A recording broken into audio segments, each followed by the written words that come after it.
American Indian Myths and Legends.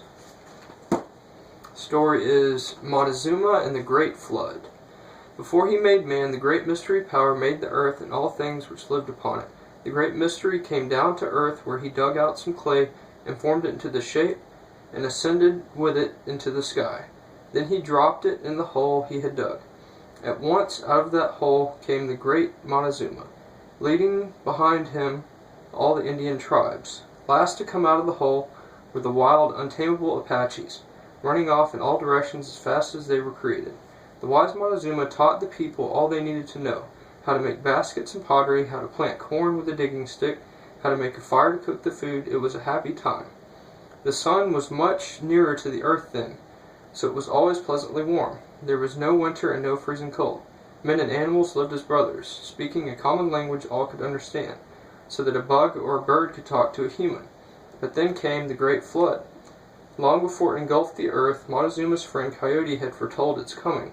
"You must make a big dugout canoe," Coyote told Montezuma, who could make anything. "You will need it soon," Coyote said.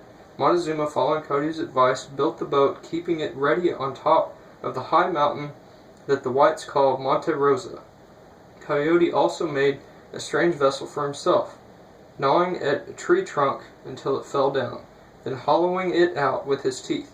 Coyote closed up the open end with a pinion resin.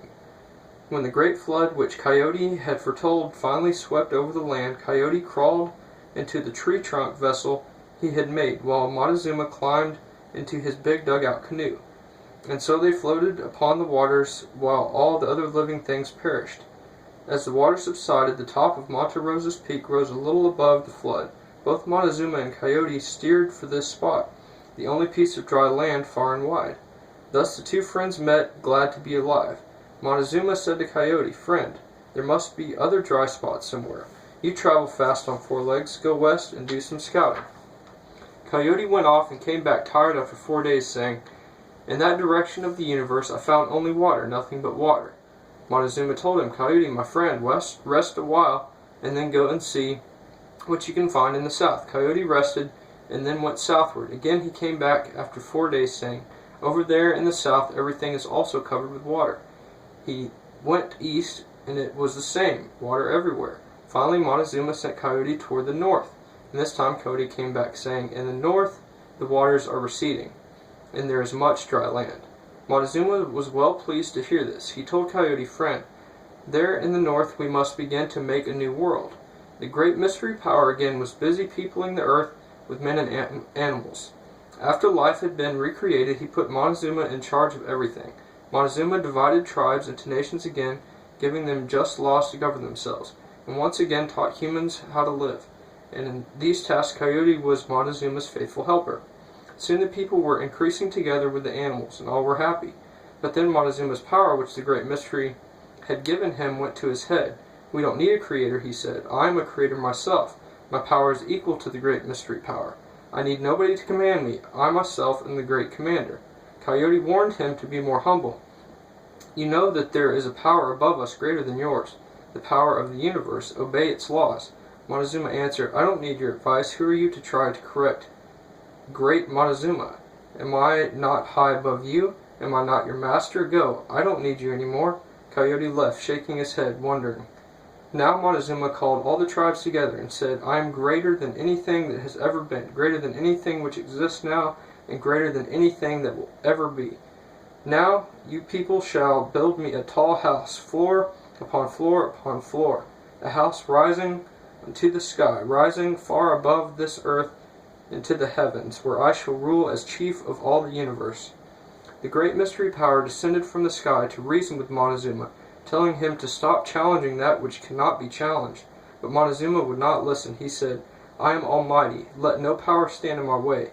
I am the great rebel. I shall turn this world upside down to my own liking." Then good changed to evil. Men began to hunt and kill animals. Disregarding the eternal laws by which humans had lived, they began to fight among themselves. The Great Mystery Power tried to warn Montezuma and the people by pushing the sun further away from the earth and placing it where it is now. Winter, snow, ice, and hail appeared, but no one heeded this warning. In the meantime Montezuma made the people labor to put his man-storied house, whose rooms were of coral and jet, turquoise, and mother of pearl. It rose higher and higher, but just as it began to soar above the clouds far into the sky, the great mystery power made the earth tremble.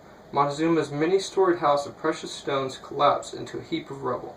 When that happened, the people discovered that they could no longer understand the language of the animals, and the different tribes, even though they were all human beings, could no longer understand each other. Then Montezuma shook his fist toward the sky and called, "Great mystery power, I defy you. I shall fight you. I shall tell the people not to pray or make sacrifices of corn and fruit to the Creator. I, Montezuma, am taking your place." The great mystery power sighed and even wept because the one he had chosen to lead mankind had rebelled against him. Then the great mystery resolved to vanquish those who had rose against him. He set the locust flying far across the eastern waters to summon a people in an unknown land, people whose faces and bodies were full of hair, who rose astride strange beasts, who were encased in iron, wielding iron weapons, who had magic hollow sticks spitting fire, thunder, and destruction. The great mystery power allowed these bearded, pitless people to come in ships across great waters out of the east, permitted them to come to Montezuma's country, taking away Montezuma's power and destroying him utterly. Based on a tale reported in 1883. The end.